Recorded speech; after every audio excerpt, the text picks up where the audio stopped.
Welcome to the eComm Profit Podcast. I'm your host, Sinkule, and today we are going to be talking about kind of the transition and the way in which I have sort of taken big budgets, bigger dreams, and applied the Fortune 500 tactics and strategies that I have learned from my corporate career and brought them into the entrepreneurial space. And this is one that is near and dear to my heart because so many of my friends who were in the corporate space, some of them are still there.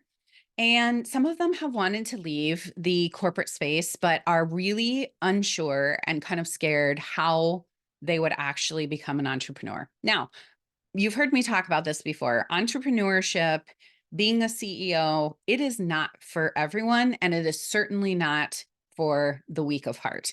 There are days in which I feel like, why did I decide this was the path that I wanted to go? This is crazy. Other days, I'm like, this is the best thing I ever decided to do. And I can't believe it took me almost 20 years to figure out that I was going to be an entrepreneur. I think always in my heart, I knew that I had an entrepreneurial spirit. I was never really the person that was like, okay with the corporate structure. I confined to the corporate structure and I participated and was very active and very successful in my corporate career. But I always knew that there was like something missing for me and something that I really wanted to be doing that was different than what I was doing. I just never knew exactly what that was.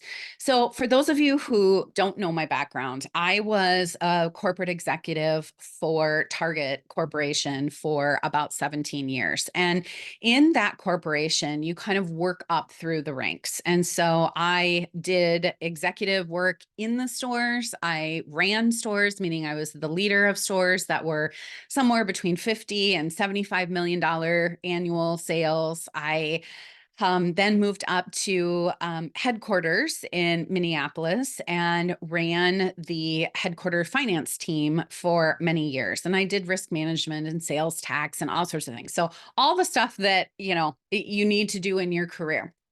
And I only tell you this because I want to just kind of give you the background on some of the types of businesses and the business experiences that I had and what large scale budgets and teams I was responsible for and how that translates into being an entrepreneur. So there is a point here. So the thing about working in corporate and in this particular corporate was it was all retail, right? All e-commerce, which is why I'm passionate about e-commerce and retail space now, because it's really all that I know. And for me, when I was in the stores, I was leading teams of thousands of people. There would be thousands of people in some of these bigger stores that we would hire, train, get up for the holiday season. We'd have to let them go. We'd have to train them for different areas of the store, people who wanted to be developed, people who needed to understand more about retail, more about business, wanted to understand the nuances of logistics and distribution and all these other things that I had to learn. And then I was responsible for teaching and training. Not only that, but then also selling stuff, right? And having product in the store to be able to sell. And again, these were buildings that were doing 65, 75, $80 million annually. Now, if you think about that in the online space, those are huge businesses, right? Those are big businesses. And you don't always have teams of thousands of people helping you. And obviously, you're not stocking shelves and you're not doing some of the same tactical things. But there's a lot of similarities that go with running a store, a retail store, and things that go with the online space.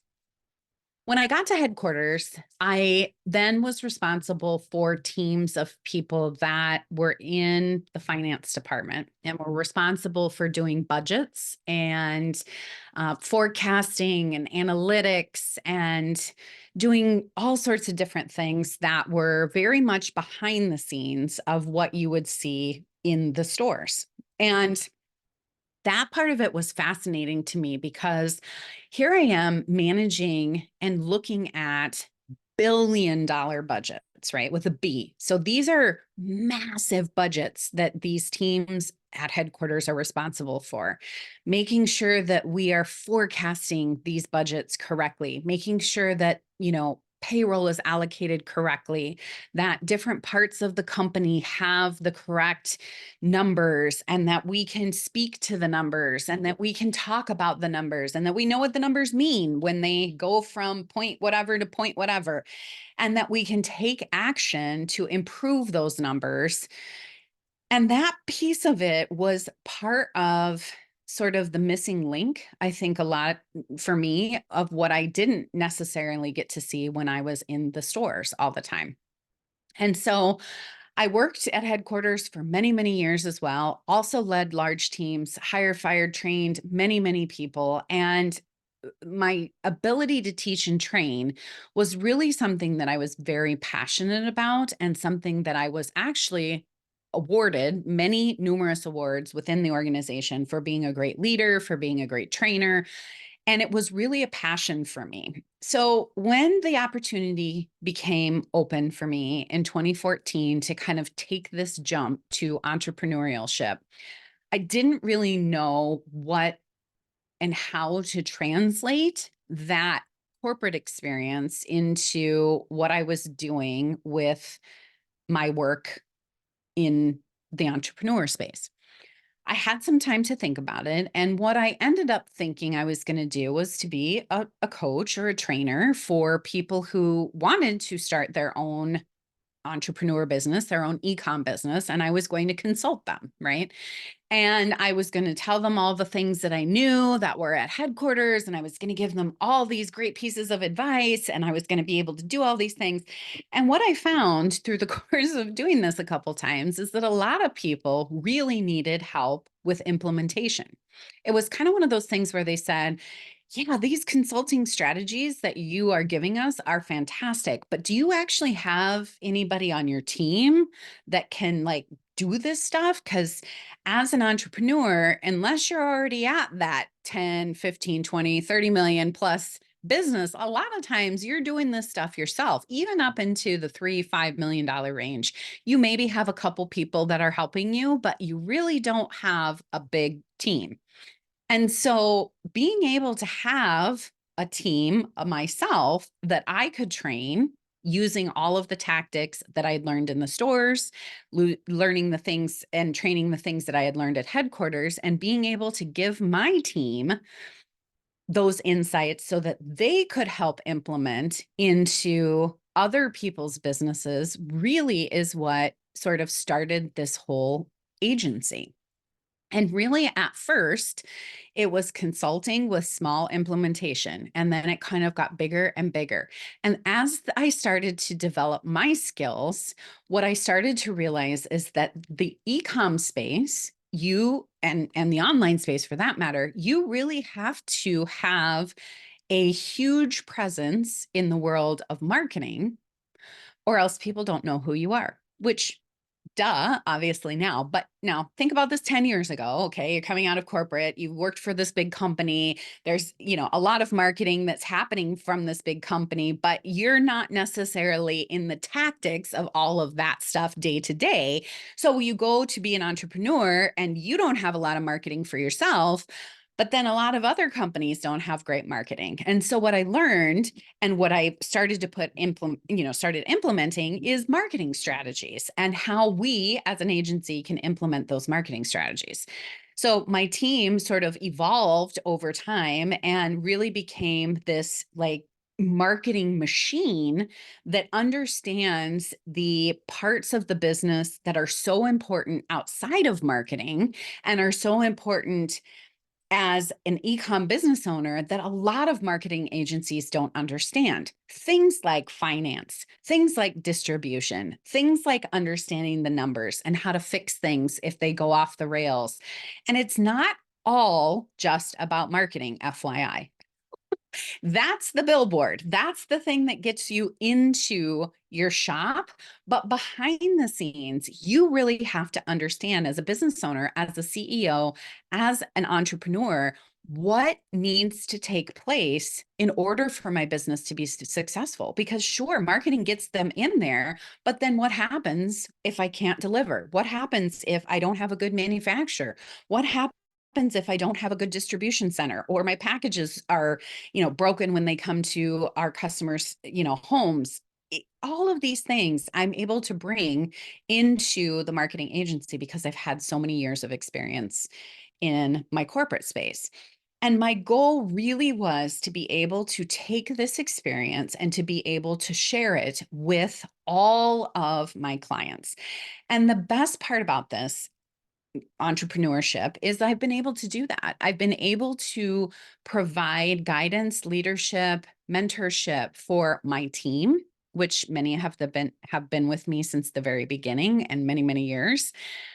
My clients, which many have been with me for many, many years. And I have been able to see these small businesses grow and develop into larger businesses because of my experience at a corporate headquarter and store-based business.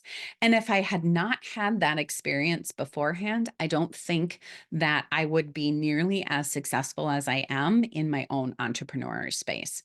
So is this a story of how to be an entrepreneur from being a corporate executive? Not necessarily. This is the experience that I've had and why I chose to become an entrepreneur and how I was able to leverage my skills in a big box retail space in order to help other eComm business owners. And I share this because I feel like there are so many marketing agencies that have just popped up over the last 3 to 4 years. And I think COVID sort of exploded this world where everybody got online very quickly because retail spaces were closing or were closed.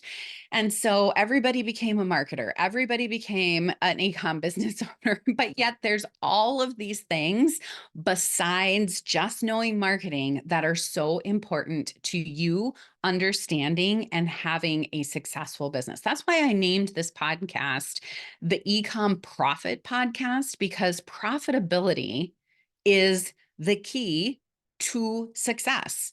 And my skill set brings that to the table. And I think that's how I've been able to connect these two worlds into something that has flourished for the last 10 years, something that has made me millions of dollars, has made my clients millions of dollars, and has been able to support a team of people in their livelihoods because we've been able to get amazing clients and make them successful. So that's just my story and how having big budgets and bigger dreams can kind of work in a small entrepreneurial type space and can help other business owners continue to grow and scale. I would love to hear about your experiences, whether it's from a corporate experience to an eComm or entrepreneurial experience. I would love to hear how you just got this idea and you made it into something amazing. I am looking for podcast guests all the time, and I love to highlight brands, specifically women-owned brands that are making a difference in the world, that had come up with an idea and are making it amazing, putting it out into the world because you saw a problem or you saw something that wasn't right and you created something to make it better. And if that's you and you want to be on this podcast, click the button below, let me know, and let's see if you're a good fit. I hope this was inspiring and helpful for you. I hope you learned a little bit about my background and why my corporate experience is so treasured to me and so important and really helps my clients when they come to us in the agency. And thanks so much for listening. Until next time.